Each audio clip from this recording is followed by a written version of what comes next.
Solve कीजिए।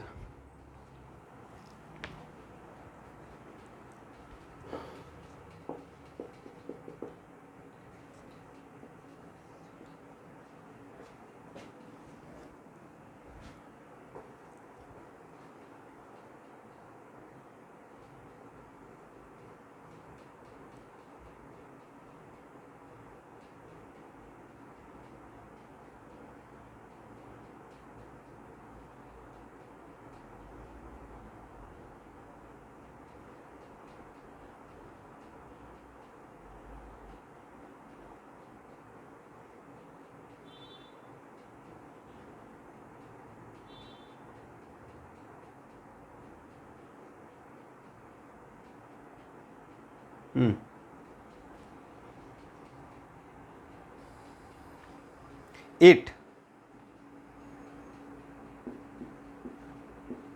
is left.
ये solve करते रहिए, इसको सॉल्व करने के बाद इसको सॉल्व करना है।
एक क्वेश्चन सॉल्व हो गया।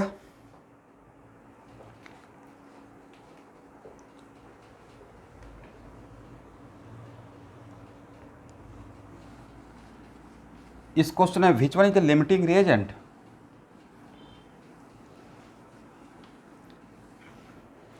ओके, पहले देख लेते हैं। कार्बन का कितना मोल था? 2 मोल ना। और ऑक्सीजन का कितना मोल? 3 मोल। ओके, तो अकॉर्डिंग टू कार्बन प्रोडक्ट बनेगा 2 mole, according to oxygen product कितना बनेगा? 6 मोल। ओके, इसका मतलब carbon is the limiting reagent, तो प्रोडक्ट यही डिसाइड करेगा। तो एक्सेस में कौन है? Oxygen. Which reactant is left in excess? मतलब correct answer is oxygen. When reaction over, तो इसका रहेगा 0। और कार्बन के 2 मोल के लिए ऑक्सीजन का कितना मोल, तो 2 मोल के लिए इसका चाहिए 1 मोल, तो इसका 1 मोल ही खर्च हुआ है, राइट। तो इसका 2 मोल बचा रहेगा, करेक्ट ना। और इसका बनेगा कितना, 2 mole. Then how much of it is left, इसका मतलब जो एक्सेस है उसका कितना बचा रहेगा, तो number of moles of O2 left equal to 2 mole. अब इसको मास में अगर बताना रहेगा तो मास निकाल लीजिएगा। मानते हैं कि आंसर मास में देना हो, तो 2 × 32 मतलब 64 gram. How many moles of CO are form, 2 mole. तो ये तो है। तो इस क्वेश्चन में, अब इस टाइप का क्वेश्चन में हम लोग को लैंग्वेज से ही लग रहा था कि यहाँ पे इस टाइप के क्वेश्चन के लिए आपको लिमिटिंग रिएजेंट चेक करना है। चलिए इस क्वेश्चन बनाइए। ये सबको समझ में आ गया है, ओके।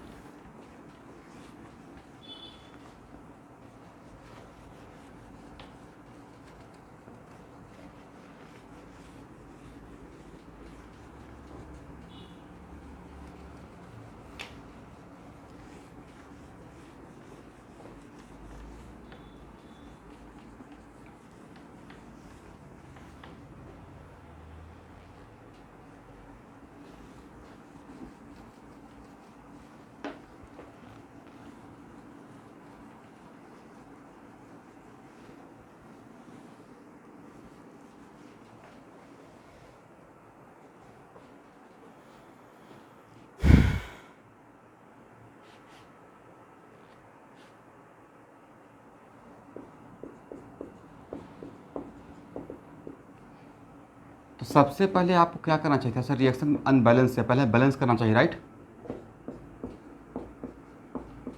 अब बनाना स्टार्ट कर दिया था या पहले रिएक्शन बैलेंस होगा। मोल मेथड से लिमिटिंग रिएजेंट फाइंड आउट करने के लिए first of all reaction should be balance, right.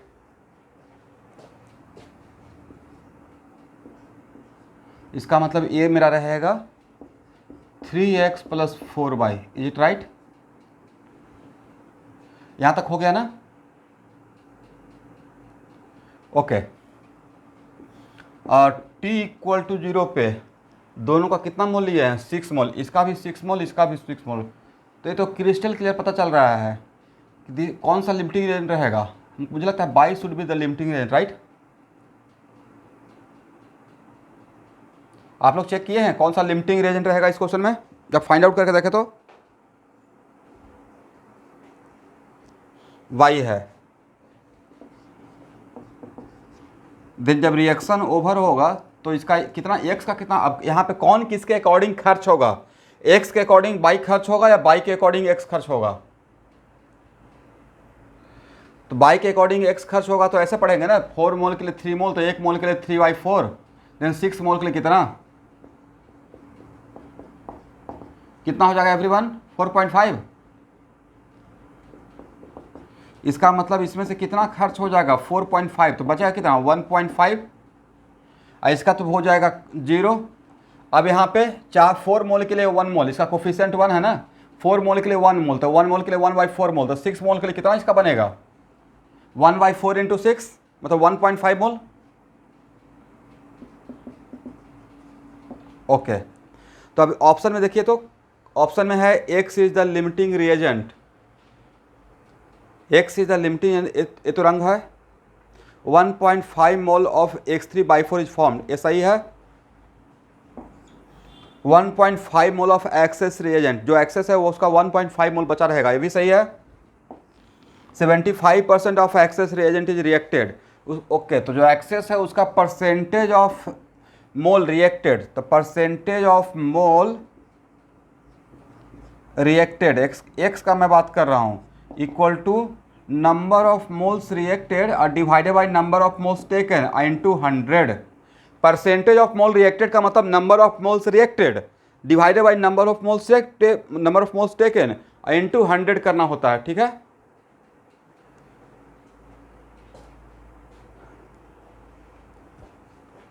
तो ये हो जाएगा 75%, सही है।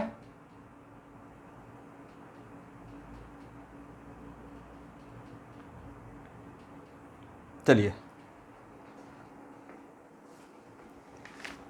इसका मतलब ए भी सही था, ठीक है। तो इस टाइप का भी क्वेश्चन आ सकता है। इसको हटाएं,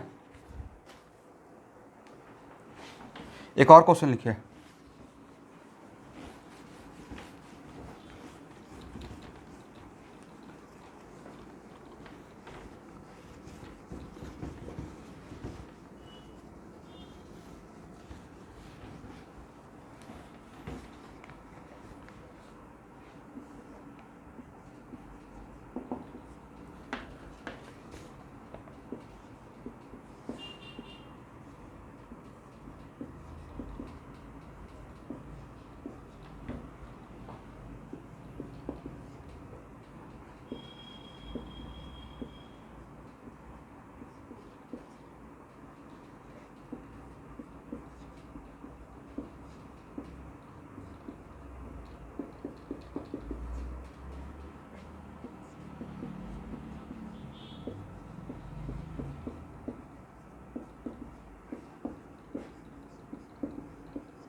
चलिए यहाँ तक लिखिए। तो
देखिए, इस टाइप का रिएक्शन को बोलते हैं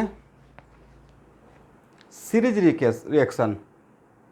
सीरीज रिएक्शन का मतलब ये हुआ कि पहले ये होगा और यहाँ पे जो बना है वही यहाँ पे खर्च हो रहा है, right. This type of reaction are called what? Series reaction. इसका मतलब यहाँ जो पहले से ये मेरे पास नहीं था, यहाँ जो फॉर्म हुआ है वही यहाँ पे कंज्यूम हो रहा है, वही यहाँ पर रिएक्शन कर रहा है, करेक्ट। चलिए, तो इसको ट्राई कीजिए, फिर मैं सॉल्व करता हूँ।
इस तरफ लिख लिया स्टूडेंट, कौन कौन सा ऑप्शन करेक्ट है?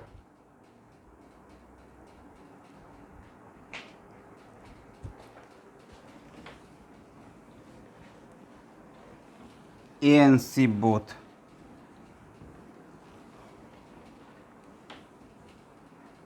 नहीं लगता कि यहाँ पे सर इसको दो बार लिमिटिंग रेंज चेक करना पड़ेगा दो अलग अलग रिएक्शन के लिए?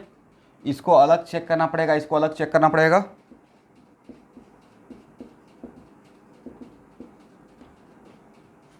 तो पहले इसको बैलेंस करते हैं, फर्स्ट रिएक्शन को 3A + 2B converted into A3B2, और इन दोनों का कितना कितना मोल लिया हुआ था?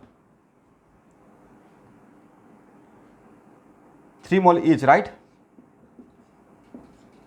तो obviously which one is the limiting reagent? शायद A should be the limiting reagent, right? तो जब रिएक्शन ओवर होगा तो इसका बचेगा 0, और अब यहाँ पे A के अकॉर्डिंग B खर्च होगा और A के अकॉर्डिंग ही प्रोडक्ट बनेगा। तो इसका 3 मोल के लिए 2 मोल, राइट? इसका 3 मोल के लिए 2 मोल इसका खर्च होगा। सॉरी, इसका मतलब यहाँ से इसका 2 मोल चला जाएगा, 1 मोल बचेगा। और इसका 3 मोल के लिए it is very important to note that इसका 3 मोल के लिए 1 मोल बन रहा है, और मेरे हाथ में इसका 3 मोल ही है। इसका मतलब इसका कितना मोल बनेगा? 1 मोल। यहाँ तक सही है? तो 1 मोल ऑफ A3B2, अच्छा यहाँ तक तो आया ही नहीं है। Half mole of A3B2 is formed, 1 mole of A3B2 is formed, ये करेक्ट हो गया। Half mole of A3B2 is left behind. अब इस पर बाद में आते हैं, तो इसका काम हम लोग का हो गया है। अब यहाँ पे सेकेंड रिएक्शन पे आते हैं। फर्स्ट रिएक्शन का काम था, सेकेंड रिएक्शन में A3B2 अब प्लस बैलेंस कर लेंगे 2C कन्वर्टेड इनटू A3B2C2, और इसका मेरे पास कितना है? 1 मोल, और इसका है मेरे पास, इसका भी कितना है? 1 मोल, राइट? T = 0 पे which one should be the limiting reagent? A3B2, right?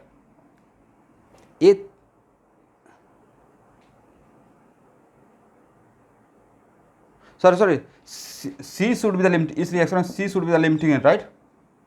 इसका मतलब है कि A तो अब C के अकॉर्डिंग ये खर्च होगा, तो इसका 2 मोल के लिए चाहिए कितना? Half mole. तो 1 मोल, 2 मोल के लिए 1 मोल, तो 1 मोल के लिए हाफ मोल। इसका मतलब इसका हाफ ही खर्च होगा और हाफ बचा रहेगा, राइट? और यहाँ पे अब प्रोडक्ट भी किसके अकॉर्डिंग बनेगा? C के अकॉर्डिंग। तो 2 मोल के लिए चाहिए 1 मोल, तो मेरे हाथ में तो 1 मोल ही है, तो 1 मोल के लिए इसका हाफ मोल। इसका मतलब है कि final product A3B2C2 half mole बनेगा। A3B2C2 हाफ मोल बन रहा है, right? And half mole of A3B2 is left behind, half mole of A3B2 is left behind. The correct option should be BCD, right? B भी सही है, सी भी सही है और डी भी सही है। करेक्ट है ना एवरीवन?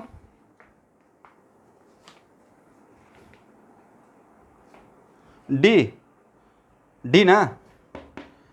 डी में क्या है? A3B2 का half mole is left behind का मतलब बचा रह गया।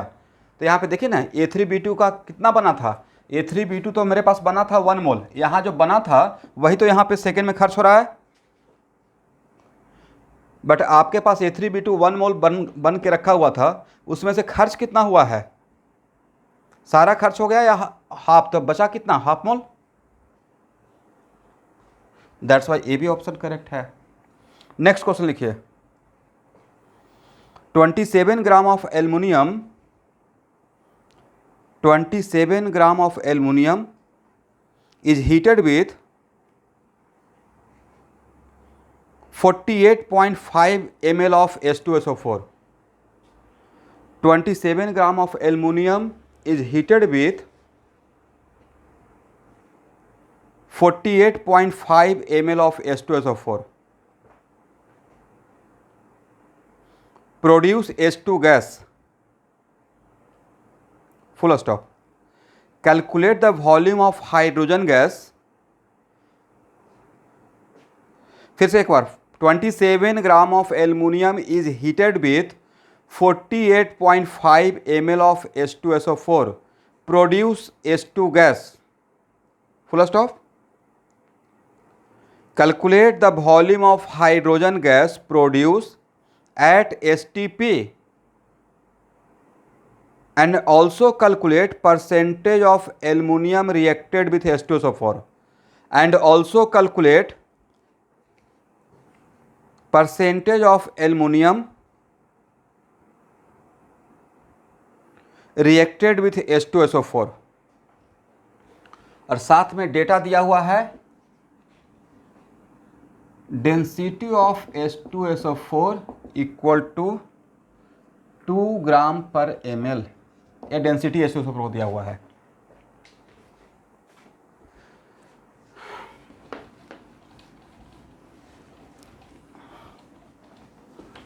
लिखिए,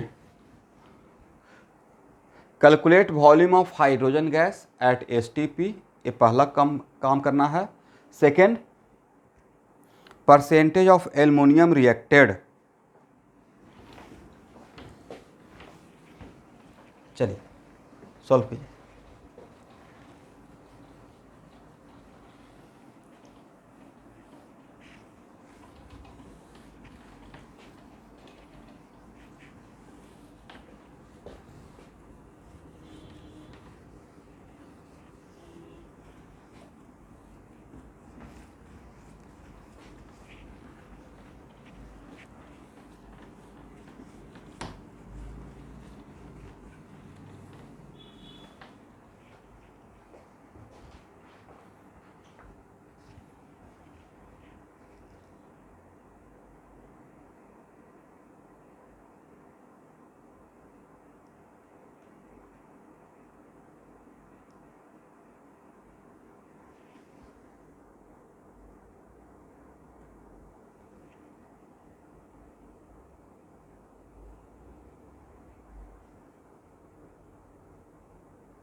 देखिए तो स्टूडेंट, वो जो लाइट वाला प्रॉब्लम था कुछ खत्म हुआ है?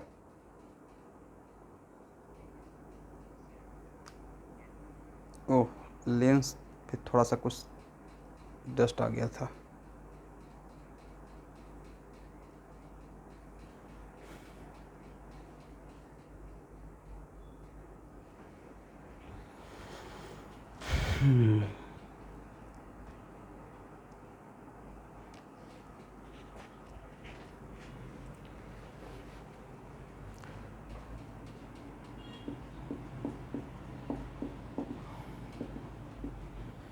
सबसे पहले तो रिएक्शन लिखना पड़ेगा ना। और ये तो आप जानते ही हैं कि मेटल को अगर हम लोग मोर इलेक्ट्रोपोजिटिव मेटल, जिसका इलेक्ट्रोपोजिटिव कैरेक्टर हाइड्रोजन से ऊपर होता है, उसको एसिड में डालते हैं तो हाइड्रोजन गैस रिलीज होता है।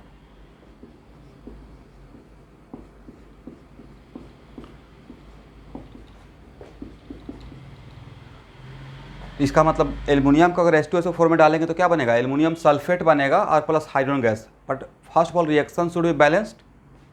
तो रिएक्शन को पहले बैलेंस करने की कोशिश करते हैं। देखिए तो अभी बैलेंस है। ओके, एल्युमिनियम का कितना मास लिए हैं स्टूडेंट? 27 ग्राम, राइट। और H2SO4 का मास ना लेके वॉल्यूम दिए थे, लेकिन उस वॉल्यूम का डेंसिटी दिया हुआ, राइट। तो क्या वहाँ से डेंसिटी से मास निकल जाएगा? Density equal to mass by volume, then mass equal to what? Density into volume. और डेंसिटी था 2 ग्राम पर ml। अब वॉल्यूम कितना लिए हुए थे? 48.5 ना। तो 48.5 इंटू 2 कितना हो जाएगा? कित 97। Okay, do one thing. H2SO4 का मॉलिक्यूलर वेट कितना होता है? थोड़ा क्वेश्चन को मॉडिफाई कर रहा हूँ। What is the molecular weight of H2SO4?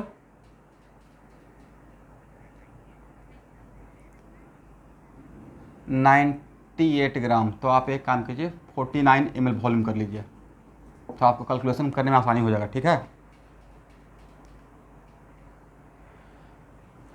तो कितना ग्राम हो जाएगा? 98 ग्राम हो जाएगा ना। तो मोल कितना हुआ एवरीवन? तो इसका कितना मोल? 1 मोल ना, और इसका भी कितना mole? 1 mole. Which one is the limiting reagent? मुझे लगता है शायद H2SO4 is the limiting reagent, right? इसका मतलब प्रोडक्ट किसके अकॉर्डिंग बनेगा? H2SO4 के अकॉर्डिंग बनेगा। तो नेक्स्ट इसमें इसका जब रिएक्शन ओवर होगा तो ये 0 रहेगा, बट एल्युमिनियम का कितना मोल खत्म होगा? तो सर इसका 3 मोल के लिए 2 मोल, तो 1 मोल के लिए 2/3, और इसका 1 ही मोल है, इसका मतलब इसमें से 2/3 चला जाएगा, राइट? बचेगा कितना? 1/3। और प्रोडक्ट भी लिमिटिंग रिएजेंट के अकॉर्डिंग ही बनता है, तो 3 मोल के लिए 3 मोल, तो 1 मोल के लिए कितना? 1 मोल। तो इसका भी, और यहाँ पे ए कितना बनेगा? बोलिए जल्दी से सर। 3 मोल प्रोड्यूस, इसका कोफिशिएंट 1 मोल है, 1 है, तो 1 मोल ही तो आपके हाथ में है। कोफिशिएंट के अकॉर्डिंग, कोफिशिएंट क्या रिप्रेजेंट करता है? सिर्फ रिएक्शन होने का तरीका। मेन प्रोडक्ट तो इसके अकॉर्डिंग जो आप लिए हैं, जो खर्च किए हैं, राइट? तो 1 के लिए 1/3, और इसका कितना बनेगा? 1 मोल बनेगा। यस, यहाँ तक हो गया। अब next question, volume of H2SO, volume of hydrogen at STP। तो भाई ये तो 1 मोल ही है, मोलर वॉल्यूम ही रहेगा ना STP का, बाकी का नहीं पता, लेकिन STP का तो मोलर वॉल्यूम पता है। How much volume? 1 × 22.4 लीटर कर लें। चलिए, और क्या पूछा गया था? परसेंटेज ऑफ एल्युमिनियम रिएक्टेड, मतलब कितना एल्युमिनियम रिएक्शन में पार्टिसिपेट किया, राइट? तो परसेंटेज ऑफ एल्युमिनियम रिएक्टेड, अब आपके दिमाग में थोड़ा एक कन्फ्यूजन हो सकता है, सर मास के अकॉर्डिंग परसेंटेज निकालें या मोल के अकॉर्डिंग? तो मेरा यहाँ पे आंसर है दोनों के अकॉर्डिंग परसेंटेज सेम ही रहेगा। फॉर एग्जांपल यहाँ देखिए, percentage of aluminium reacted, then how many number of mole of aluminium reacted? 2/3 ना, और लिए कितना थे? 1 × 100 कितना हो जाएगा? 66.66। अब उसी को, it is very important to note that 2/3 × 1 × 100, आपने यही काम किया ना student percentage of aluminium reacted के लिए। यहाँ पे 2/3 क्या है जरा आप बताइए तो? नंबर ऑफ मोल रिएक्टेड, बोलना स्टार्ट कीजिए। Number of mole reacted, right? और 1 क्या था? Number of mole taken. Okay, 2/3 × atomic weight of aluminium divided by 1 × atomic weight of aluminium × 100। कोई फर्क पड़ा? इसी चीज़ को मैं क्या मैसे लिख सकता हूँ? ऊपर भी एटॉमिक वेट से मल्टीप्लाई कर देंगे, नीचे भी एटॉमिक वेट से मल्टीप्लाई कर देंगे, राइट? और जब मल्टीप्लाई करने के बाद ये क्या मिलेगा? मास, लेकिन मास रिएक्टेड, करेक्ट? इस नीचे क्या मिलेगा? Mass taken × 100, right? इसका मतलब आज के बाद कहीं कभी भी percentage of reactant reacted according to mass या percentage of reacted according to mole different answer देगा या सेम आंसर देगा? सेम आंसर देगा। Okay,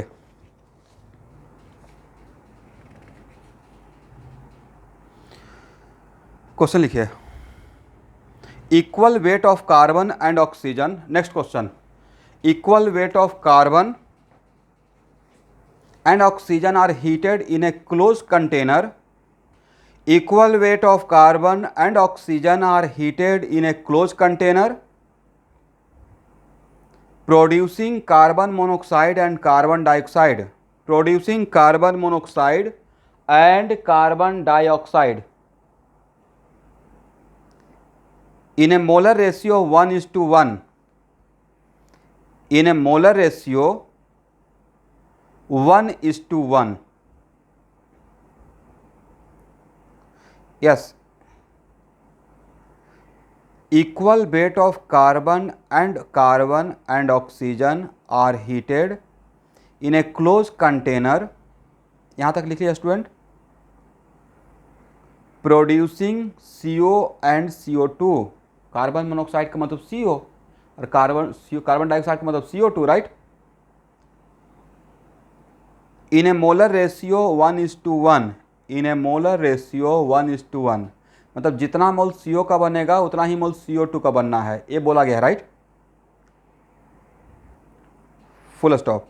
find which component is the limiting reagent. पहला question, find which component is the limiting reagent. Second,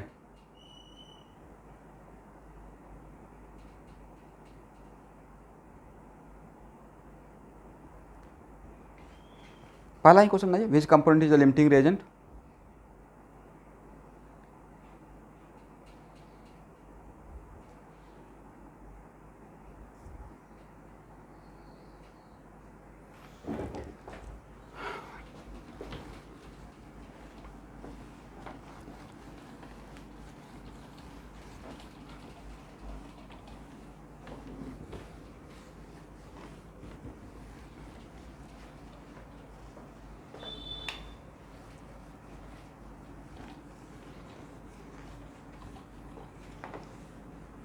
नहीं, और question है, पहले इसको बनाइए ना।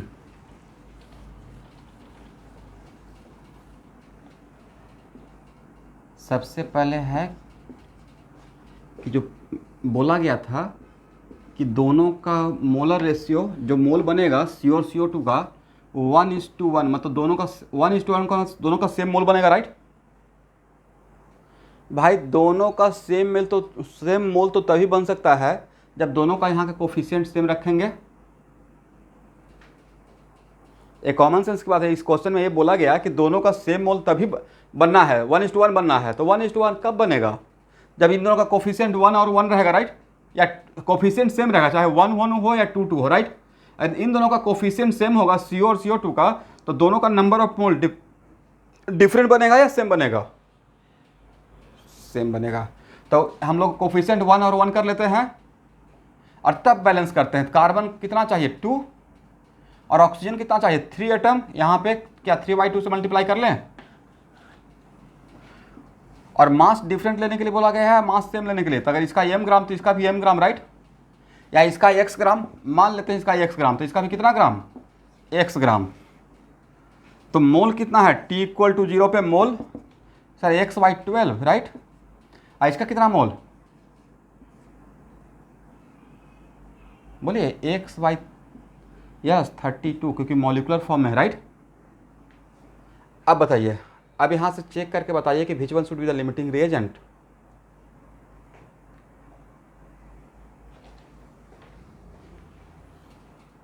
एक काम कर लीजिए ना, अगर कार्बन के अकॉर्डिंग देखते हैं तो इसका 2 मोल के से इसका 1 मोल बनेगा, right.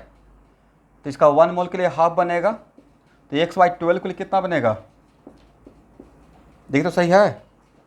According to carbon monoxide बनना चाहिए x/24, और अकॉर्डिंग टू ऑक्सीजन देख लेते हैं O2, इसका 3/2 मोल से इसका 1 मोल लेगा, तो 1 मोल से कितना बनेगा? 1/3/2 इंटू कितना? x/32, is it right? कितना हो जाएगा? 2। देखिए यहाँ तक तो आप लोग को समझ में आया कि मैंने यूनिटरी मेथड लगाया, 3/2 से 1, राइट। तो 1 से 1/3/2, तो x/32 से 1/3/2 इंटू x/32, 2/3 इंटू x/32, कितना?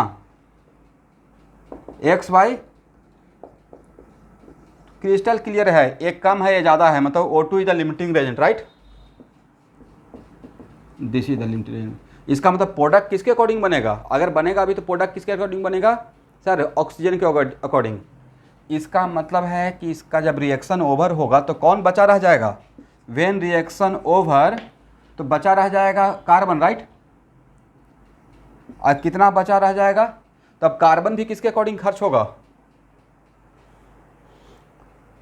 तो कार्बन को खर्च होने के लिए ऐसे ही लिखेंगे ना, 3/2 मोल ऑफ O2 रिक्वायर्ड, कितना? 2 मोल ऑफ कार्बन,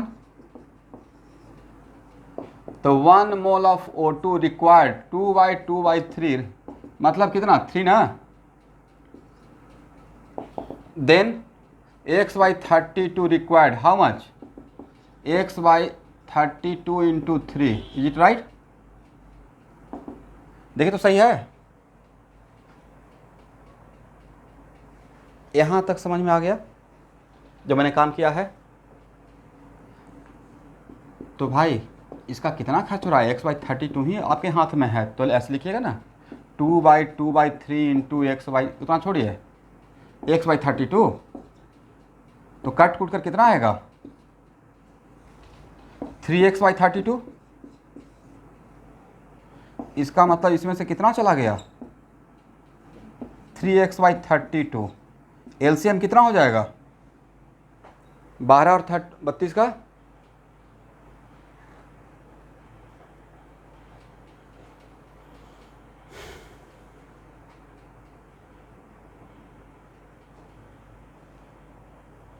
यहाँ के बाद एक कैलकुलेशन आप लोग से हो जाएगा,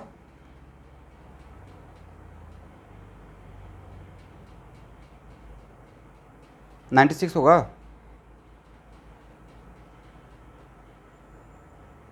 $384,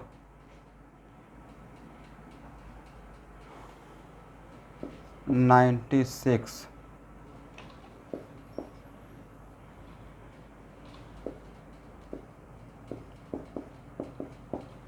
$96 कितना 8x अब minus how much,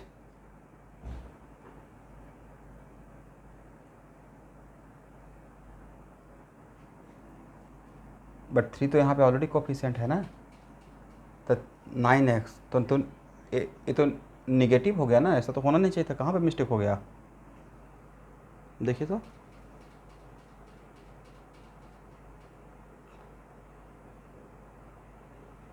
four by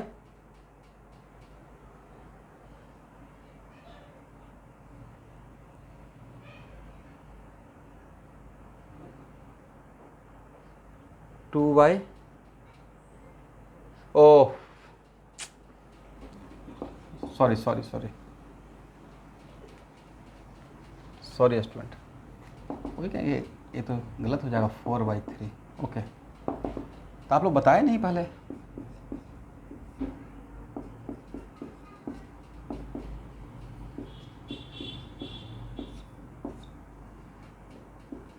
x/24 नहीं, x/24, इसका मतलब इसका बचा कितना रह जाएगा x/24 बचा रह जाएगा नहीं। चलिए अब इसमें कुछ भी क्वेश्चन, जैसे सेकंड नेक्स्ट क्वेश्चन जो था ना कि सर इसमें एक ही क्वेश्चन है, तो इसका आगे का क्वेश्चन था कि कितना परसेंटेज एक्सेस रिएजेंट का बचा रह जाएगा, कितना परसेंटेज खर्च हो जाएगा, तो ये सब क्वेश्चन अब यहाँ से बन जाएगा, जो भी क्वेश्चन पूछा जाएगा, राइट। चलिए अब एक एनसीईआरटी का क्वेश्चन ले लिया जाए, पेज नंबर 19 में एक क्वेश्चन है, आपके पास तो एनसीईआरटी होगा ना, पहला चैप्टर जो है, निकालिए तो एनसीईआरटी,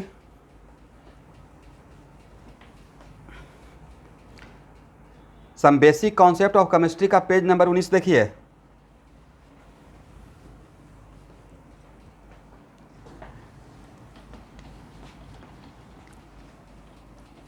एनसीईआरटी है आप लोग के पास, चलिए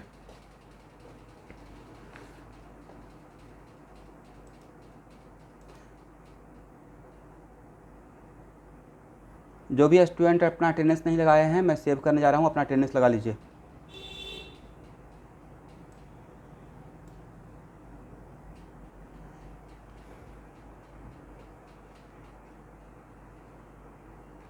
यस उसमें एक क्वेश्चन देखिए तो है, 50 gram of nitrogen and 50 kg of nitrogen and 10 kg of hydrogen, ऐसा कहीं पे क्वेश्चन है क्या 50 kg ऑफ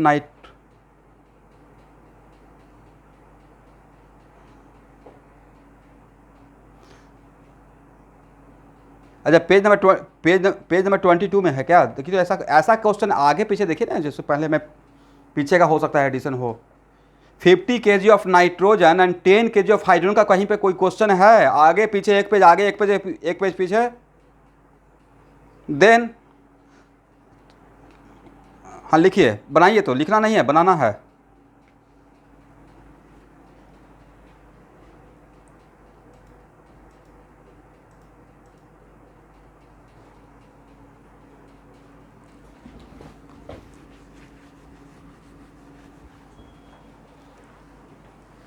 अब आप लोग 10th क्लास का स्टूडेंट थोड़ा, नहीं सर पेज नंबर इतना में था, आपने तो इतना बोल दिया भाई। आगे पीछे 2-4 पेज हो सकता है एडिशन नया पुराना में, राइट? हम डिबेट करने लगते हैं, सर इतना पेज नंबर तो है ही नहीं। स्मार्टली आगे पीछे देखना है। अब आप 11th क्लास में पहुंच गए। अकबर 13 साल के एज में पूरे हिंदुस्तान का राजा बन गया था।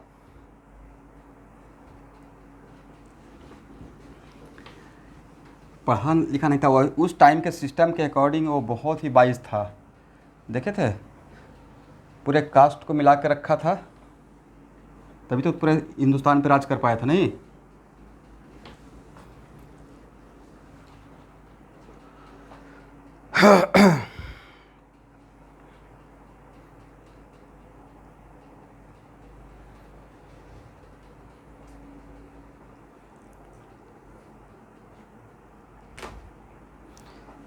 मुझे लगता है कि एक क्वेश्चन भी लिमिटेड पे आप लोग से बनना चाहिए। बना पाएंगे या मैं सॉल्व करूं?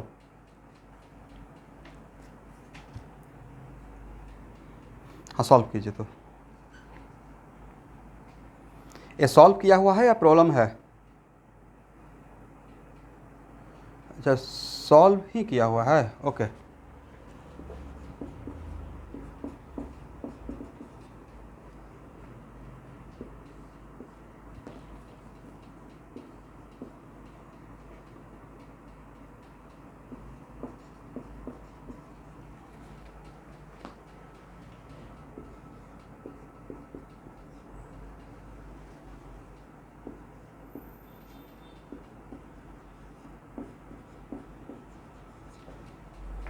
$50 kg है ना 10 kg है, राइट?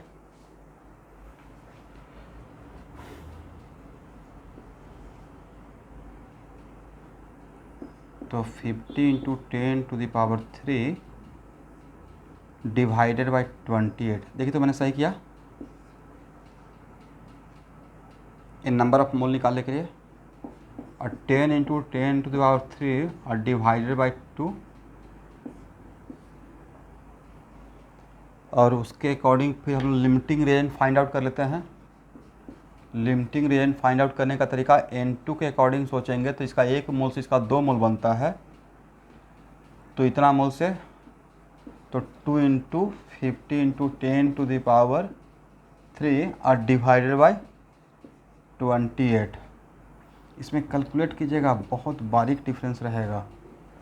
तो 50/14 इंटू 10⁻³ मतलब 25/7 इंटू 10⁻³।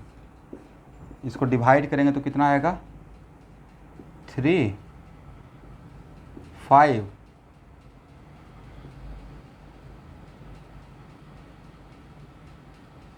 7। देखिए तो स्टूडेंट, ठीक है मेरा कैलकुलेशन?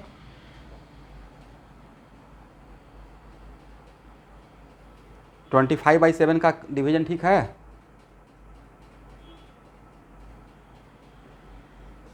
अच्छा, H2 के अकॉर्डिंग अगर काम करते हैं तो 3 मोल से 2 मोल, तो 1 मोल से 2/3, तो 2/3, तो इसका कितना है? 10 इंटू 10⁻³ और डिवाइडेड बाई 2। 2 और 2 आपस में कैंसिल, मतलब 3.33 इंटू 10⁻³। और जिनको ये उस स्टूडेंट के लिए बड़ा लेसन रहेगा जो 3 पॉइंट समथिंग और 3 पॉइंट समथिंग के बीच में फंसे रहते हैं, राइट? नहीं, 3 पॉइंट समथिंग करके छोड़ देंगे और 3 के बाद पॉइंट के बाद नहीं पता रहेगा, तो आप यहाँ पे निकाल पाते क्या कि किसका वैल्यू ज़्यादा किसका कम है? 10⁻³ के केस में अगर रहते तो इसलिए यहाँ नहीं लगता कि ये ज़्यादा, ये कम है और ये ज़्यादा है। इसका मतलब विच one is the limiting reagent, hydrogen is the limiting. तो प्रोडक्ट भी किसके अकॉर्डिंग बनेगा, हाइड्रोजन के अकॉर्डिंग बनेगा, राइट। इसका मतलब how many number of mole of NH3 should be formed, this should be, right. इसका मतलब है कि A 0 हो जाएगा और A बनेगा, और हम लोग क्वेश्चन में सिर्फ क्या निकालना था, कितना प्रोडक्ट बनेगा, यही निकाला था ना। Identify the end product of NH3, तो product of NH3 according to hydrogen, तो ये रहेगा 10/3 इंटू 10⁻³ मोल बनेगा अमोनिया का। लेकिन ये अमोनिया का मोल है, बट वहाँ पूछा गया है मास, तो mass of ammonia form equal to mole of ammonia, अब mole of ammonia according to limiting reagent H2 into 17 कर दें। अमोनिया का मोलिकुलर वेट 17 ना, NH3 का, ओके। तो 10/3 इंटू 10⁻³ इंटू 17, बट ये मिलेगा ग्राम में, वापस ग्राम को केजी में कन्वर्ट कर सकते हैं 1000 से डिवाइड करके, 1000 से डिवाइड कर देंगे तो 10/3 इंटू 17 इतना केजी हो जाएगा, मतलब 170/3 केजी, मतलब 5 या 15 हो गया, 2 56.66 KG, this is the answer, right.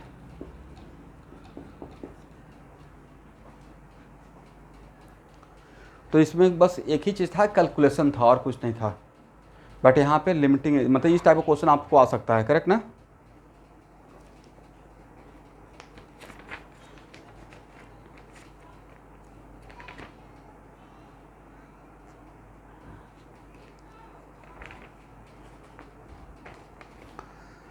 यहाँ तक हो जाएगा तो बोलिएगा,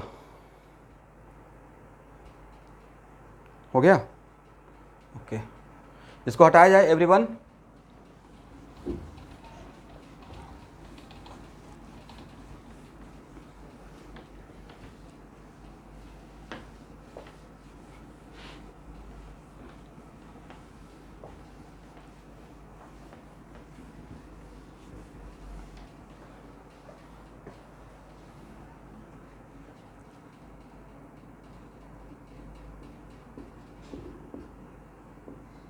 नया थ्योरी,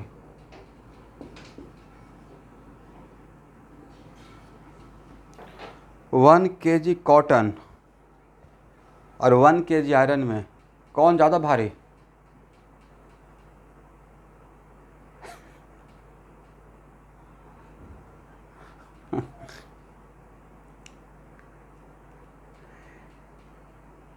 आयरन।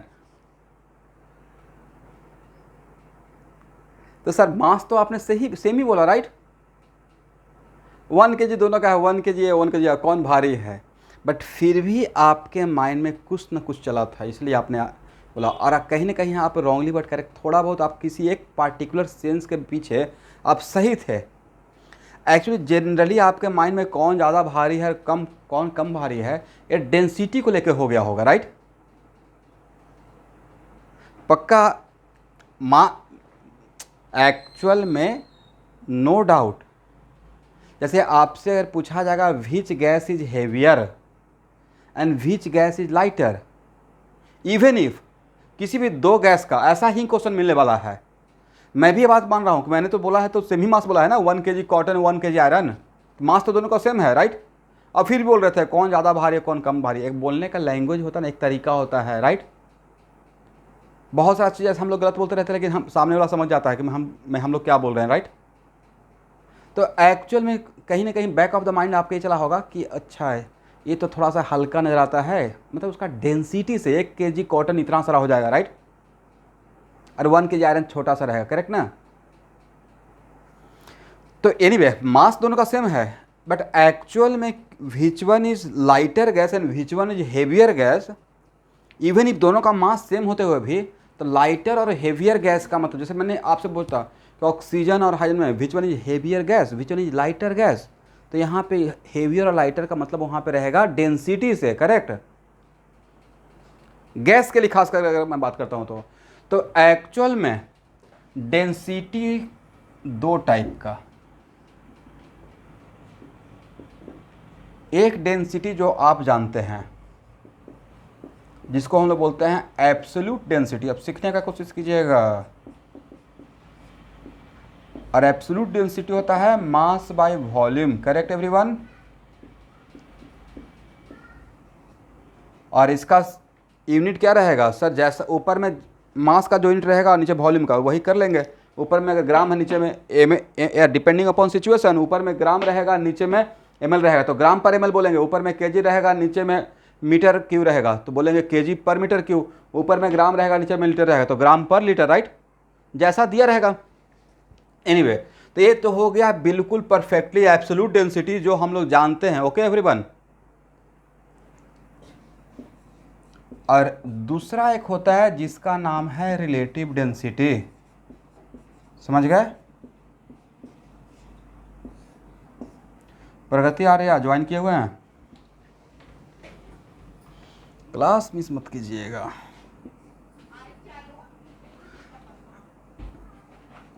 इट्स ओके, तो वो तो मैं समझ गया था। Relative density,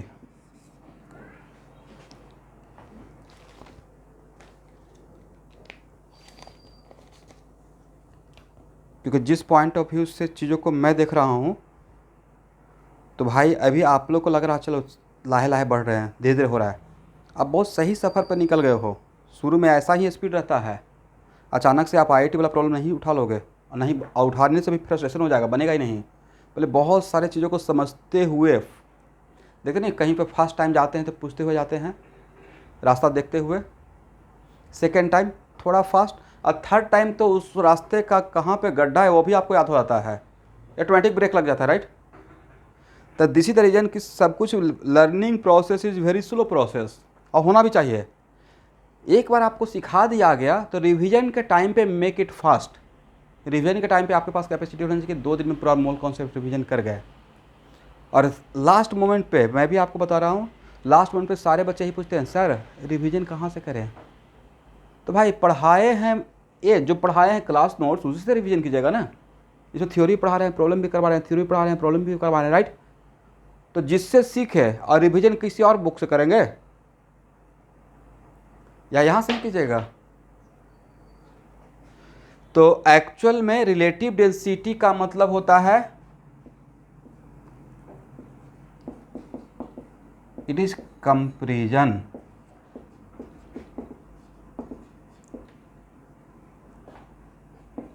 of density of to substances, right. इसी को हम लोग बोलेंगे रिलेटिव डेंसिटी। इसका मतलब डेंसिटी को 2 पार्ट में करके पढ़ना है, एक हो गया एब्सोल्यूट डेंसिटी और दूसरा हो गया रिलेटिव डेंसिटी। अब यहाँ पे रिलेटिव डेंसिटी को भी 2 पार्ट में डिवाइड कर रहा हूँ, लेकिन रिलेटिव डेंसिटी का मतलब समझ में आ गया ना। It is the comparison of density of to substances भाई बाई एक्स इक्वल टू, अगर 2 लिखते हैं तो क्या इसको ऐसा बस बोल सकते हैं y is 2 times more with respect to x। By कितना टाइम ज़्यादा है, बोलिए किसके रेस्पेक्ट में? ओके बोल, मतलब कहने का मतलब आपका ये है कि जो नीचे रहता है उसके रेस्पेक्ट में बोलते हैं, ऐसे ही बोलते हैं ना। ओके, तो density of 1 by density of 2 equal to अगर 4 है, और density of 1 by density of 2 करेंगे तो ये क्या हो जाएगा सर? ये तो हो जाएगा रिलेटिव डेंसिटी, राइट, RD। तो भाई रिलेटिव डेंसिटी का यूनिट क्या होगा? वेरी गुड, यूनिट लेस हो जाएगा सर। ऊपर भी डेंसिटी और नीचे का डेंसिटी का यूनिट आपस में खत्म कर देगा दूसरे को, right.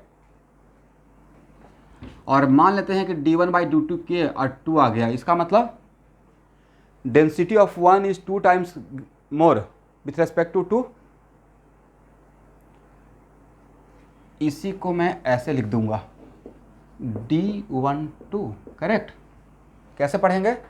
Density of 1 with respect to 2। बोलने का एक तरीका होता है, लिखने का एक तरीका होता है, ठीक है।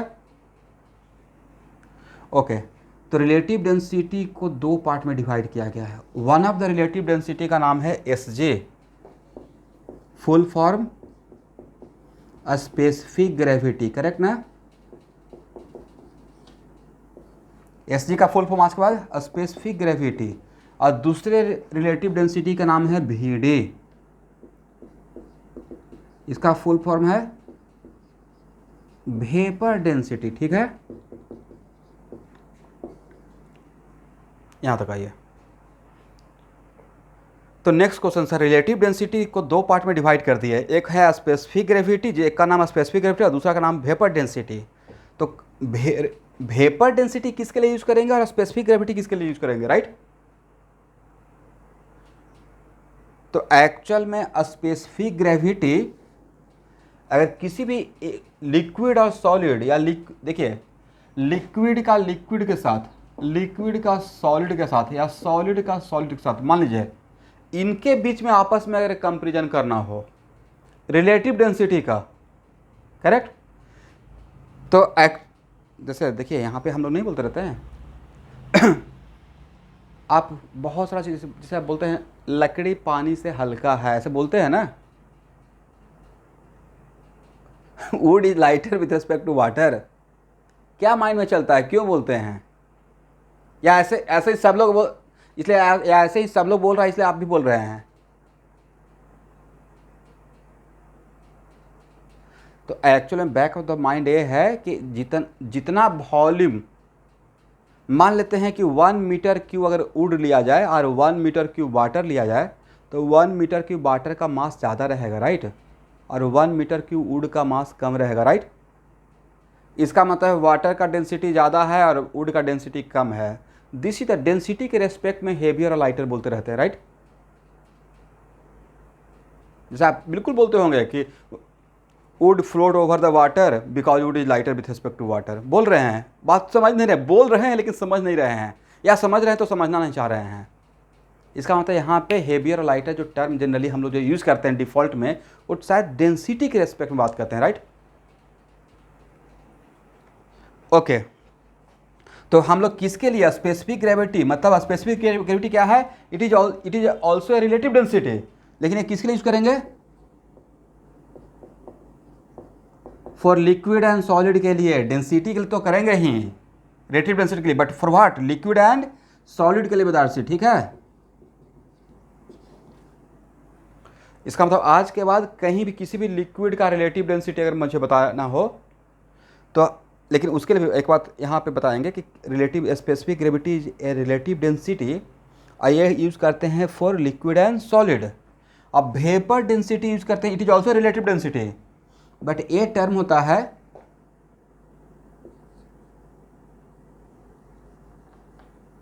फॉर कंपेरिजन ऑफ, इसको वन बाय वन लेंगे, comparison of one gas with another gas, मतलब गैस के केस में हम लोग वेपर डेंसिटी यूज करते हैं। इसका मतलब गैस के लिए रिलेटिव डेंसिटी का ही नाम है vapour density. For gases relative density का नाम क्या रहेगा, अभी बस नाम जानिए, वेपर डेंसिटी। और फॉर सॉलिड एंड लिक्विड के लिए रिलेटिव डेंसिटी का नाम क्या रहेगा, स्पेसिफिक ग्रेविटी। यस,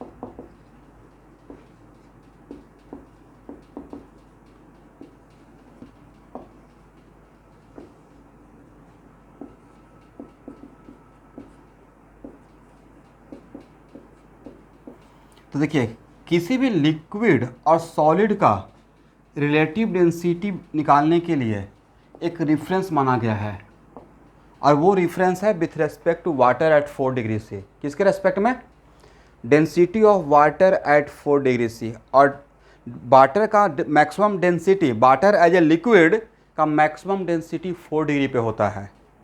और वो वैल्यू होता है, यहाँ देखिए, डेंसिटी ऑफ वाटर, कहीं पे मैं एक प्रॉब्लम में बताया भी होगा, density of water at 4 degree C कितना लेते हैं, 1 ग्राम पर ml। एक किसी क्वेश्चन में था ना मोल कॉन्सेप्ट का असाइनमेंट में। ओके, इसका मतलब आज के बाद स्पेसिफिक ग्रेविटी, किसी भी लिक्विड का स्पेसिफिक ग्रेविटी पूछा जाएगा तो sir density of that liquid या solid are divide by density of water at 4 degree C. और density of water at 4 degree C कितना रहेगा, 1 gram per ml। But it is very important to note that कि water का density अगर gram per ml में लेते हैं तो इसका भी डेंसिटी को ग्राम पर ml में ही कन्वर्ट करके लेना है, राइट। चलिए क्रॉस मल्टीप्लाई कर सकते हैं, और इसका यूनिट क्या रहेगा, what is unit of specific gravity, unit test, right. Yes, cross multiply करने से क्या मिलेगा,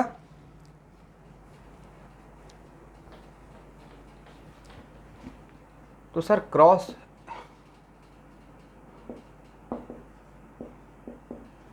स्पेशल नहीं, specific, again repeat it, density of liquid और solid equal to specific gravity into, yes. तो भाई इसमें 1 से मल्टीप्लाई करेंगे तो कोई फर्क पड़ेगा न्यूमेरिकली, नहीं पड़ेगा। तो आज के बाद लाइफ इजी करने के लिए किसी भी लिक्विड या सॉलिड का स्पेसिफिक ग्रेविटी दिया रहेगा तो उसका डेंसिटी के लिए बस उसमें ग्राम पर ml लगा दीजिएगा, कहानी खत्म, राइट। आप लोग ओके, बहुत आसान बात मैंने बोला। बताइए इसमें किससे मल्टीप्लाई करना है, राइट। अब भाई इसमें 1 से मल्टीप्लाई करेंगे तो न्यूमेरिकली कोई फर्क पड़ेगा इस पे। तो मैंने बोला कि आज के बाद किसी भी लिक्विड या सॉलिड का स्पेसिफिक ग्रेविटी दिया रहेगा तो उसी लिक्विड या सॉलिड का डेंसिटी पूछूंगा तो सिर्फ क्या कर देना है, ग्राम पर ml लगा देना है, क्योंकि लास्ट में मिलने वाला वही है, राइट। चलिए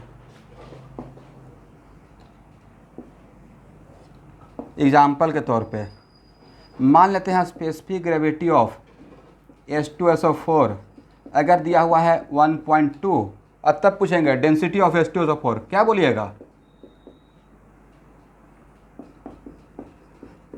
ऐसा क्यों सर, इसमें 1.2 में 1 ग्राम पर ml से मल्टीप्लाई करेंगे तो 1.2 में 1 से मल्टीप्लाई करेंगे तो रहेगा तो 1.2 ही, राइट। चलिए, तो सर ये तो बहुत आसान था। इसका मतलब आज के बाद कोई भी आपसे टीचर पूछते हैं what the meaning of specific gravity, क्या बोलना है, sir it is just a relative density and it is use for liquid and solid, but इसके लिए रेफरेंस माना गया है density of water at 4 degree C, right. उसके रेस्पेक्ट में कंपेरिजन करते हैं। इसका मतलब है कि specific gravity of H2SO4 is 1.2, इसका मतलब है कि H2SO4 is 1.2 times heavier with respect to water, right.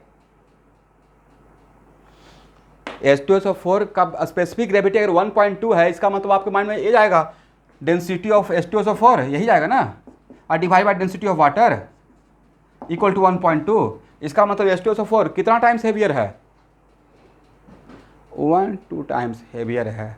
तो यहाँ पे हेवियर का मतलब डेंसिटी से है, राइट, नॉट मास से, करेक्ट।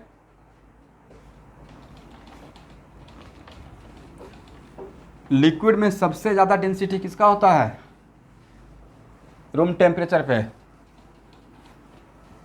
वेरी गुड, मरकरी का। मरकरी का डेंसिटी 13.6 ग्राम पर ml है, राइट। इसका मतलब है कि मरकरी वाटर से कितना टाइम्स हेवियर है, 13.6 टाइम्स हेवियर है, इज राइट। ओके, तो आप मार्केट से जो मिनरल वाटर 1 लीटर का जो मिनरल वाटर खरीदते हैं तो उस 1 लीटर में मोटा मोटी 1 kg, राइट। इसका मतलब है कि 1 लीटर में, it is very important to note that 1 kg water के लिए आपको 1 लीटर चाहिए कंटेनर, राइट। 1 kg वाटर के लिए कितना वॉल्यूम चाहिए, 1 लीटर। और सेम 1 kg मरकरी के लिए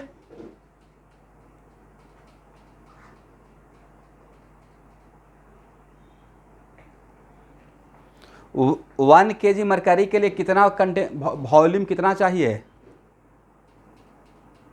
1 kg मरकरी के लिए कितना लीटर का कंटेनर?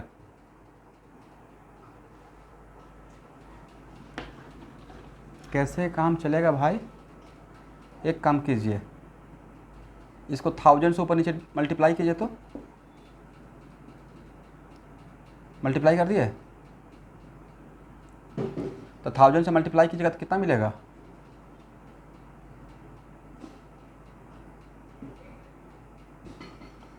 ऊपर भी मल्टीप्लाई कीजिए, नीचे भी मल्टीप्लाई कीजिए, तो 1360, राइट। और डिवाइडेड बाई 1000 लेवल मतलब 1 लीटर। इसका मतलब है, मैंने सही लिखा ना?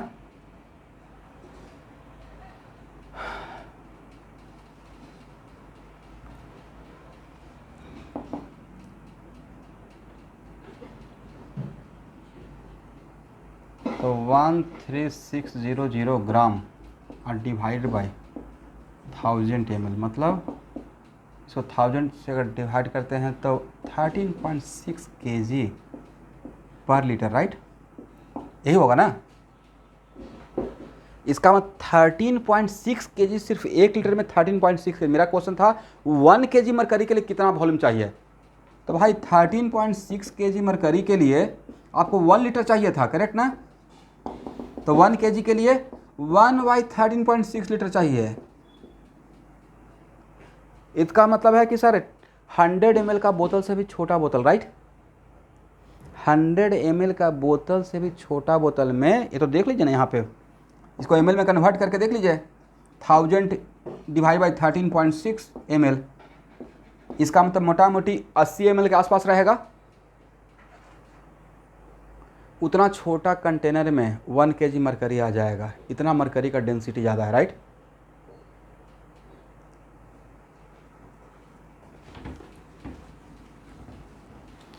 तो मरकरी का डेंसिटी याद रहेगा, ये भी कहीं पे काम आ जाएगा।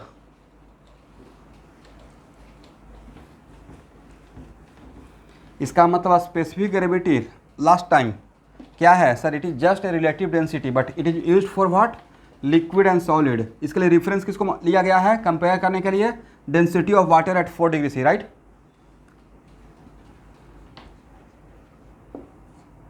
वेपर डेंसिटी भी क्या है? Vapour density is also relative density, right, but it is used for what?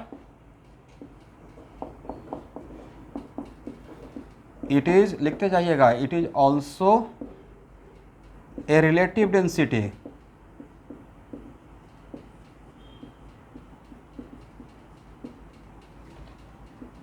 and it is used for gases। और यहाँ पे density of one gas 1 divide by density of gas 2, इसका मतलब है कि 1 और 2, density of gas 1 divide by density of gas 2, इसी को हम लोग नाम देते हैं वेपर डेंसिटी, राइट। बट यहाँ पे कंडीशन है स्टूडेंट कि किसी भी एक गैस का दूसरे गैस के रेस्पेक्ट में, इसका मतलब it is what? It is kind of, ये आपने यही लिखा ना, इसका मतलब आप ये लिख रहे हैं vapour density of 1 with respect to 2, correct. इसको कैसे पढ़ेंगे? Vapour density of 1 with respect to 2, लेकिन कंपेयर करने के लिए कंडीशन ये है कि दोनों गैस का pressure and temperature is keeping constant. जिस प्रेशर एंड टेम्परेचर पे गैस 1 को का डेंसिटी आपने निकाला है, उसी प्रेशर एंड टेम्परेचर पे, उसी सेम प्रेशर एंड टेम्परेचर पे गैस 2 का डेंसिटी निकालना है, तभी एक सही आंसर देगा, अदरवाइज आंसर सही नहीं देगा, right. What is the criteria and condition?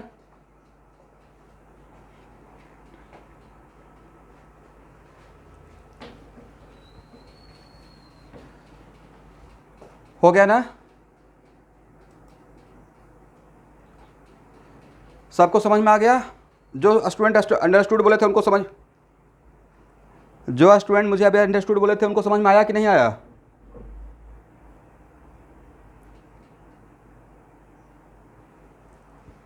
और जब मैं बीच में बोलते रहूँगा जब तक मैं फुल स्टॉप पे नहीं आता हूँ, एक बात को अगर 10 बार रिपीट कर रहा हूँ, इसका मतलब इट इज़ वेरी इंपॉर्टेंट।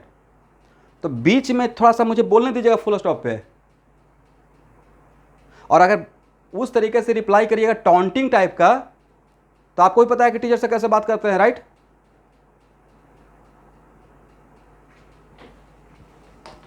मुझे तो पता है ना कि कितना बार में आप समझ जाइएगा। चलिए, do one thing, if you understood then what is the density of oxygen with respect to density of nitrogen, do it fast.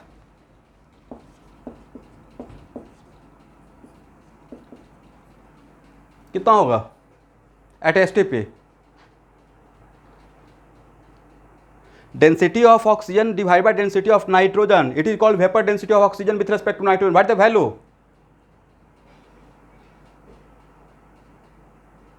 Then आपने कैसे अंडरस्टूड कर दिया? जब तक अभी मैं बीच रास्ते में था, समझा रहा था बार बार बोलकर,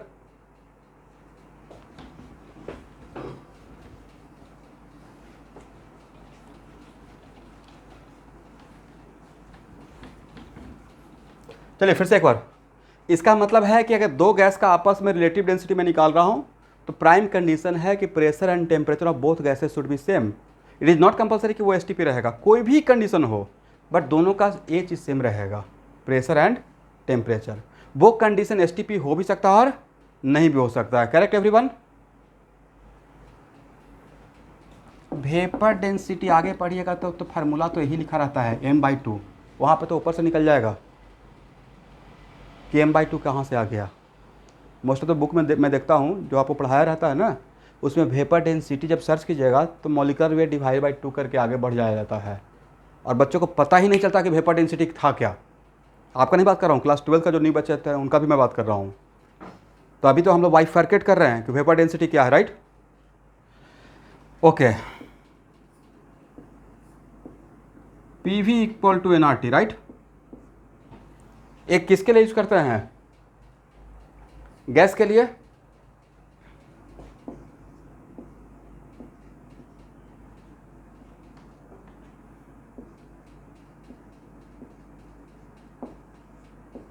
क्या n के बदले m/m लिख सकते हैं? Mass by molar mass.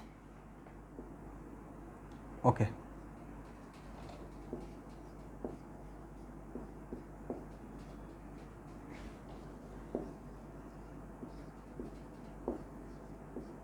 क्या इसको ऐसे हम लोग रीअरेंज कर सकते हैं? इसको यहाँ पे लेके चलेगा, इसको यहाँ पे, तो नहीं रहता कि यहाँ से यहाँ पे आए हैं। ओके, और PM और मास बाई वॉल्यूम क्या है?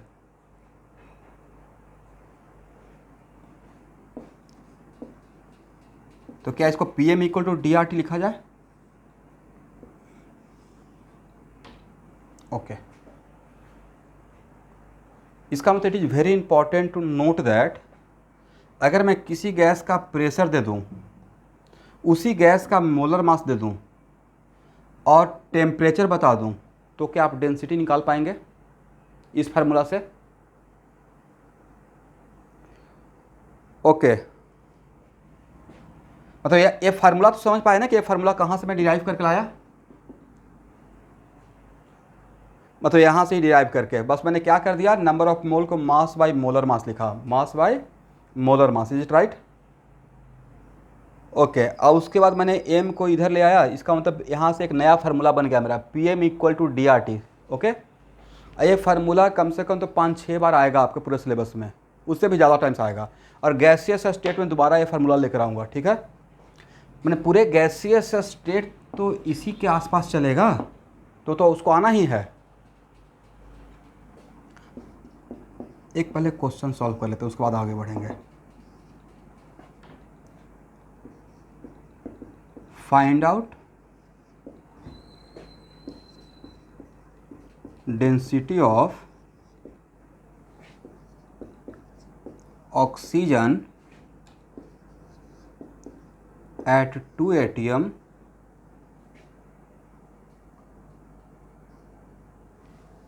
And temperature is 300 kelvin. सॉल्व कीजिए fast. What is the density?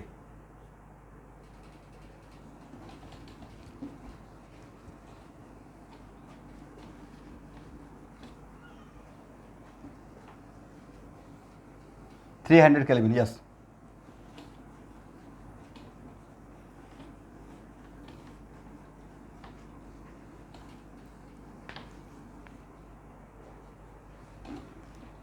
क्या होगा?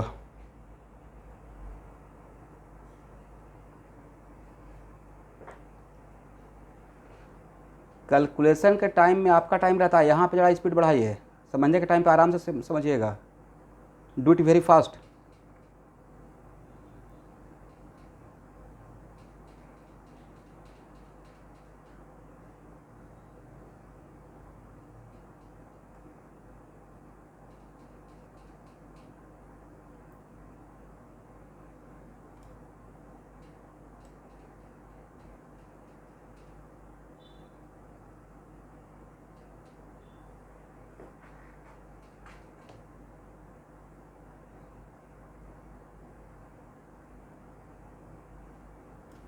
हर्ष किसका नाम है? हुई हर्ष? पूरा नाम क्या है? पूरा नाम लिखिएगा हर्षवर्धन नेक्स्ट टाइम से। Jahnu, what is your full name? पूरा नाम लिखना है, ठीक है। Tanisha Deka, are you present?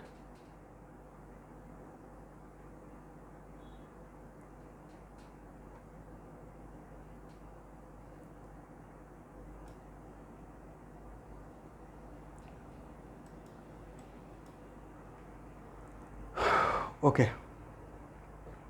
कितना आंसर आया?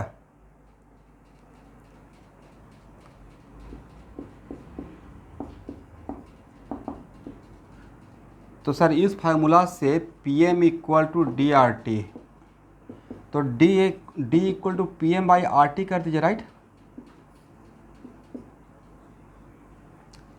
ओके, और आपको बताए थे कि जब आप प्रेशर ATM में ले जाएगा तो R का वैल्यू, प्रेशर अगर if pressure is taken in ATM और वॉल्यूम लीटर में, तो R का वैल्यू कितना पुट करना था? वेरी गुड, तो 82 हो गया। अब मोलर मास कितना? डिवाइडेड बाय 0.0821, और टेम्परेचर कितना था? ओके, तो कैलकुलेशन करने के बाद कितना आया है?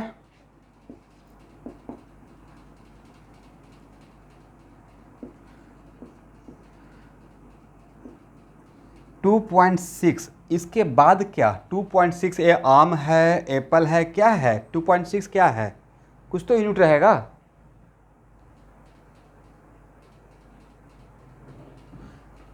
तो जो लोग भी एक्चुअल में एक क्वेश्चन करवाने का, मेरा ये वैल्यू मुझे पता था कि सब लोग निकाल लेंगे इस क्वेश्चन को वेरी गुड, इस क्वेश्चन करवाने का मेरा मेन मकसद था कि यहाँ पे आप वही, आप हैबिचुएटेड हैं कि ग्राम पर एम एल वाला, तो ग्राम पर एम एल ही बोल दीजिएगा, बट यहाँ से जो डेंसिटी मिलेगा वो ग्राम, उसका यूनिट ग्राम पर लीटर रहेगा। अब आपका क्वेश्चन रहेगा सर ऐसा क्यों हो गया, राइट? तो ऐसा क्यों हो गया? अभी तो यूनिट और डायमेंशन आप पढ़ रहे हैं, उसका लगता है कि यूनिट और डायमेंशन का असाइनमेंट सॉल्व किए हैं नहीं किए हैं, या मिला ही नहीं है? ओके, तो भाई डेंसिटी इक्वल टू, ऊपर प्रेशर किस में लिए थे? ATM में ना,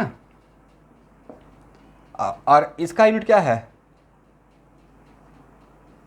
नहीं, ग्राम पर मोल है भाई, ग्राम पर मोल। इज इट ग्राम या it is molar mass? The molar mass is the mass of 1 मोल, तो इट इज कॉल्ड ग्राम पर मोल, राइट? और आर का यूनिट क्या था? लीटर एटमॉस्फेयर पर मोल पर केल्विन, राइट? ये तो आर के बदले लिखे और टी के लिए केल्विन, करेक्ट? तो सर केल्विन और केल्विन आपस में कैंसिल, और एक ग्राम पर मोल था, इसको हम लोग क्या ग्राम मोल इन्वर्स लिख सकते हैं। ए कैंसिल, एटीएम एटीएम खत्म, लास्ट में क्या बचा भाई, ग्राम पर लीटर, राइट। तो अब बोलिए ग्राम पर एमएल बोलना चाहिए था या ग्राम पर लीटर यहाँ पे। इसका मतलब पीएम इक्वल टू डीआरटी से, इसका मतलब पीएम इक्वल टू डीआरटी से अगर प्रेशर एटीएम में है तो वहाँ पे आर का वैल्यू तो 0.0821 ही लेना है, ऐसा मैंने सिखा दिया है, राइट। तब डेंसिटी का यूनिट ग्राम पर लीटर लेना है आज के बाद इस फार्मूला से। बट प्रेशर किस में, एटीएम में, तो आर का वैल्यू 0.0821 में हम लोग का मजबूरी है, वही आपको सिखाया गया है भी के लिए। तो उस टाइम पे डेंसिटी यहाँ पे आएगा ग्राम पर लीटर। लेकिन नेक्स्ट क्वेश्चन हम लोग को चाहिए सर ग्राम पर एमएल में, ये तो ग्राम पर लीटर में आ गया। कोई बात नहीं है, ऊपर में ग्राम है, लीटर को एटीएम में कन्वर्ट कर सकते हैं, 1000 ml कर देंगे, लीटर के बदले कितना कर देंगे 1000 ml, राइट। तो वहां से हम लोग ग्राम पर एमएल में ले आएंगे, ओके ना। इसको हटाया जाए,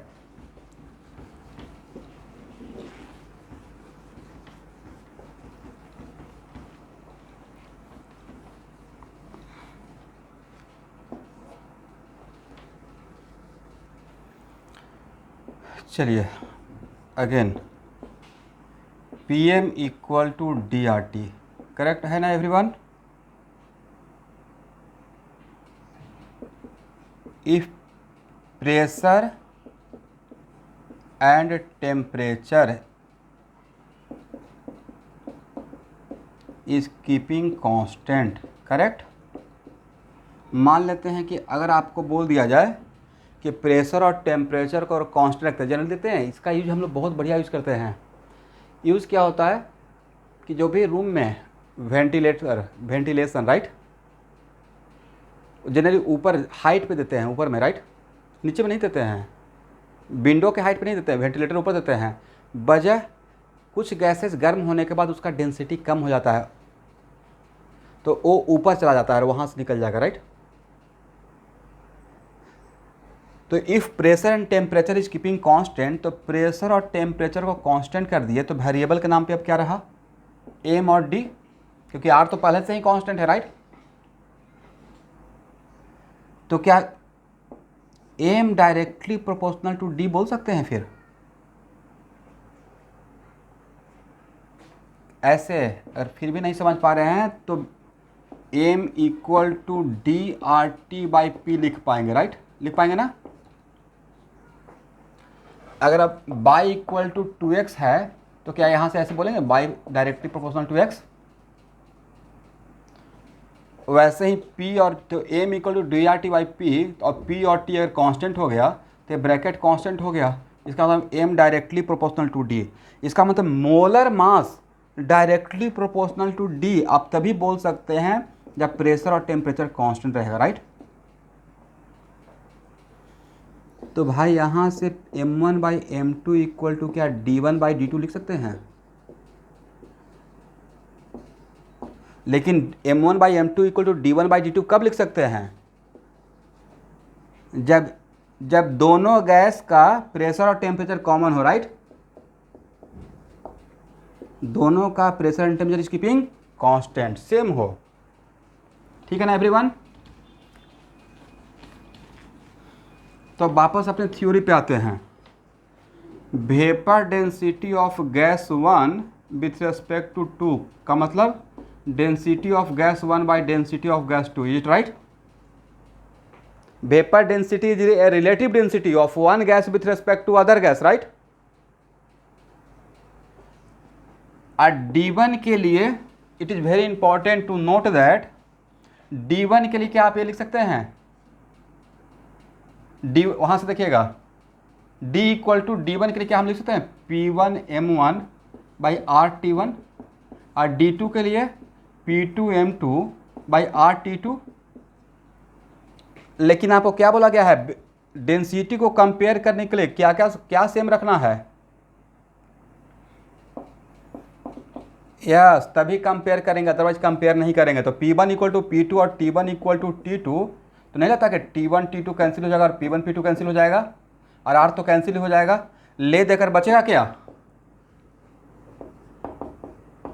तो vapour density of gas 1 with respect to 2 equal to m1/m2, is it right? तो मैं चाहता तो डायरेक्टली, अगर मुझे बहुत शॉर्टकट में, फॉर एग्जाम्पल कैसे पढ़ाते हैं फॉर स्कूल एग्जाम, राइट, जहाँ पे 5 मिनट में बस क्वेश्चन बनना चाहिए, कैसे बना है बाद में देखेंगे, सिर्फ क्वेश्चन बनने के लिए करना हो जाता तो मैं बोलता कि अभी के लिए स्टूडेंट रट जाइए, vapour density of 1 with respect to 2 equal to m1/m2, क्यों आया कैसे आया बाद में, बट यहाँ ये रेगुलर क्लास है तो क्यों आया कैसे आया, तो यहाँ पे vapour density of 1 with respect to 2 equal to m1/m2, पर आपको नहीं लगता कि यहाँ पे P और T दोनों का सेम रखे हुए थे तब आया है? कॉमन फॉर बोथ, राइट, दोनों के सेम रहना चाहिए। यहाँ तक आइए, हो गया?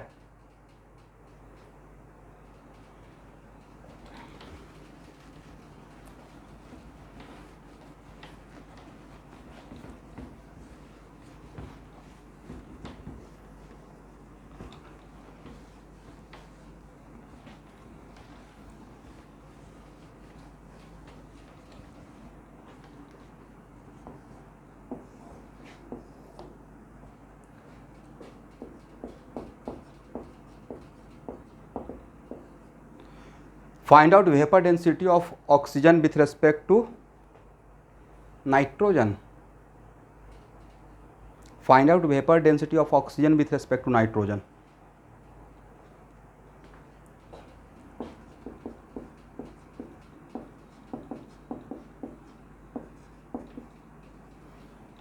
तो क्या डायरेक्ट अभी यूज कर लिया जाए, molecular weight of O2 divide by molecular weight of N2, कितना हो जाएगा?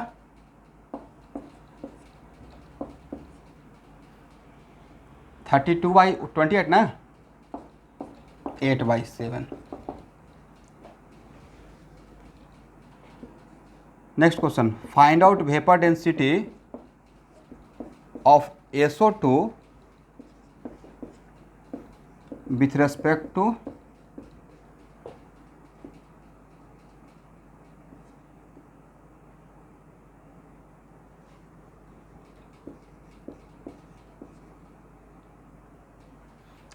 नहीं, मैंने यहाँ पे मेंशन किया कि STP है, मुझे STP से मतलब है या दोनों का प्रेशर और टेम्परेचर सेम होना चाहिए, वो प्रेशर जो भी हो। मैंने कहीं पे भी vapour density of 1 with respect to के लिए बोला कि दोनों का STP कंडीशन होना चाहिए, मैंने बोला कि दोनों का प्रेशर टेम्परेचर सेम होना चाहिए, वो प्रेशर और टेम्परेचर दोनों का STP हो भी सकता है और नहीं भी हो सकता है, राइट, उससे मुझे मतलब नहीं है, लेकिन कंपेरिजन करने के लिए दोनों का प्रेशर और टेम्परेचर सेम होगा। यहाँ पे vapour density of SO2 with respect to NO2 कितना, तो क्या लिखेंगे, vapour density is equal to molecular weight of SO2 divide by molecular weight of NO2। SO2 का मॉलिकुलर वेट कितना, 64 ना, और NO2 का मॉलिकुलर वेट 46, तो कितना हो जाएगा 32/23, is it right?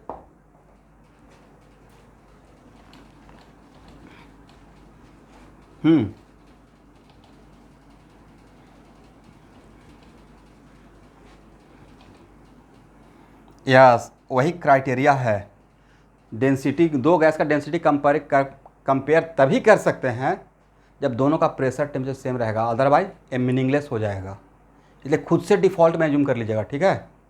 This is a criteria और कंडीशन, करेक्ट ना? चलिए, find out vapour density of CO2 with respect to N2O। अब एक मिनट रुकिए, ये जो निकाले vapour density of SO2 with respect to NO2, तो आपको 32/23 आया, मतलब एक से ज़्यादा वैल्यू है, एक से कम है या एक से ज़्यादा है? इसका मतलब है कि सेम प्रेशर एंड टेम्परेचर पे SO2 और NO2 में which gas is heavier, SO2 is heavier or NO2 is lighter, correct? इन दोनों में कंपेयर करेंगे तो किसको भारी गैस बोलेंगे, हेवियर गैस, SO2 को हेवियर गैस बोलेंगे, NO2 को लाइटर गैस बोलेंगे, करेक्ट? करेक्ट है ना everyone? Okay, vapour density of CO2 with respect to N2O, पक्का? तो सर इसका मतलब सर दोनों का इसमें कंपेयर करने पर ये नहीं बोल सकते विच one is heavier which one is lighter, दोनों का कम वैल्यू 1 आ गया, 44/44 है, right? 1।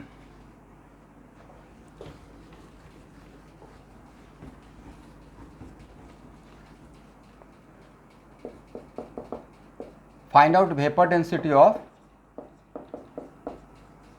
SO3। Find out vapour density of SO3।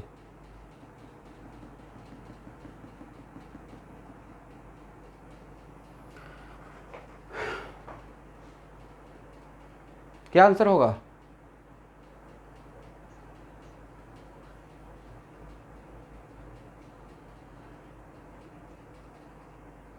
नहीं तो लेकिन ये मिलेगा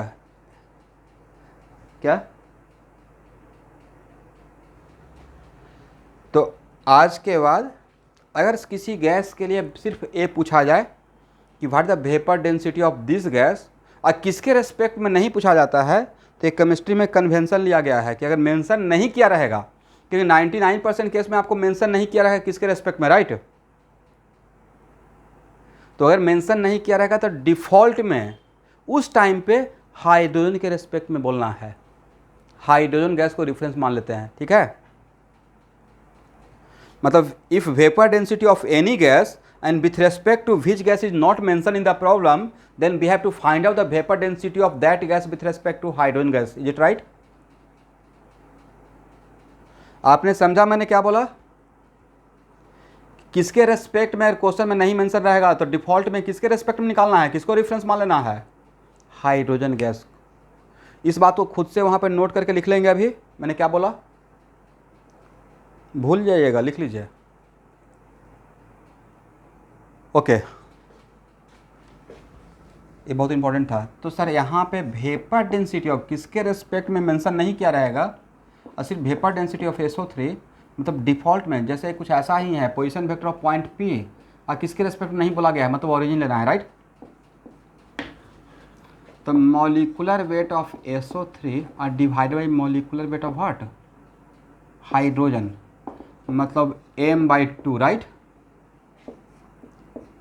अब देखिए बुक्स में क्या लिखा रहता है, वेपर डेंसिटी के लिए यही लिखा रहता है मॉलिकुलर वेट डिवाइड बाई 2। बस किसी गैस का वेपर डेंसिटी के लिए ऑफ एनी गैस और vapour density of given gas equal to molecular weight divide by 2। इसका मतलब अब समझ में आया कि 2 किसके बदले आया है? इसका मतलब किसके रेस्पेक्ट में, it is a relative density of this gas but with respect to which gas, किसके रेस्पेक्ट बताया गया है? हाइड्रोजन के रेस्पेक्ट में। बट इज इट कंपलसरी कि ऑलवेज किसी एक गैस का ऑलवेज हाइड्रोजन के रेस्पेक्ट में बताए? दूसरे के रेस्पेक्ट में ही बता सकते, लेकिन दूसरे के रेस्पेक्ट बताने के लिए हम लोग को वो गैस को मेंशन करना पड़ेगा लाइक दिस, राइट?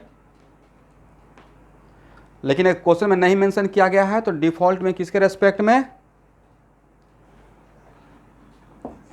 समझ गए? ओके तो आज के लिए इतना ही class. Thank you everyone, thank you. Yes अच्छा आपका प्रॉब्लम ना, एक मिनट सब लोग लाइन पे रहिए, लाइन पे रहिए, अभी लाइन पे हैं।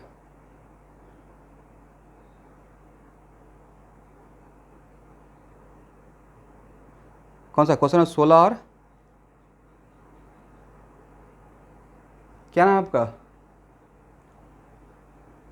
नीलम थोड़ा वेट करना है, जब मैं बोलूँगा तो बनाना है, ठीक है? हाँ बन जाएगा, लेकिन एक्चुअली में हम लोग देखते हैं जैसे कहीं कहीं पे क्वेश्चन में मोल कॉन्सेप्ट में देखिएगा स्टोचियोमेट्री वगैरह में वेपर डेंसिटी टर्म यूज होता है, स्पेसिफिक ग्रेविटी यूज होता है, पक्का मिलेगा। तो अभी मैं क्या, या लिमिटिंग रेंज मिलेगा, तो मैं क्या कर रहा हूँ कि सारा थ्योरी 1 by 1 बहुत तरीके से पढ़ा रहा हूँ, राइट? जब सब कुछ पढ़ा लेंगे और मुझे लगा चूँकि RC मुखर्जी जो मॉडर्न अप्रोच है वो एक्चुअली एंट्रेंस एग्जाम के लिए है, तो उसमें चैप्टर 1 में भी लास्ट चैप्टर का कॉन्सेप्ट आ सकता है, ठीक है? जैसे उसमें क्वेश्चन इस टाइप का भी क्वेश्चन रहेगा कि सिंपल क्यूबिक सिस्टम है, यहाँ पे लिथियम है, यहाँ पे क्लोरीन है, समथिंग लाइक दैट, राइट? और एक कॉन्सेप्ट है सॉलिड स्टेट का। अब बच्चे से नहीं बनेगा तो बच्चे को लगेगा कि मेरा तो कॉन्सेप्ट क्लियर है ही नहीं। भाई वो इंटरमिक्सिंग है, तो उसमें कुछ कुछ प्रॉब्लम दूसरे चैप्टर से भी रिलेटेड है, इसलिए मैं मोटा मोटी अभी लेके चल रहा हूँ। जैसे P V equal to N R T, P V equal to N R T तो गैसेस एसिड का कॉन्सेप्ट था, राइट। बट उसमें कहीं ना कहीं आपको P V equal to N R T का कॉन्सेप्ट पे भी मोल कॉन्सेप्ट मिलते रहेगा। तो मैं इस तरीके से कवर कर रहा हूँ। तो एक क्वेश्चन जो आपने भेजा है राइट टाइम आने पे मैं यहाँ पे खुद ही ले लूँगा, ठीक है। Okay, thank you. Yes student.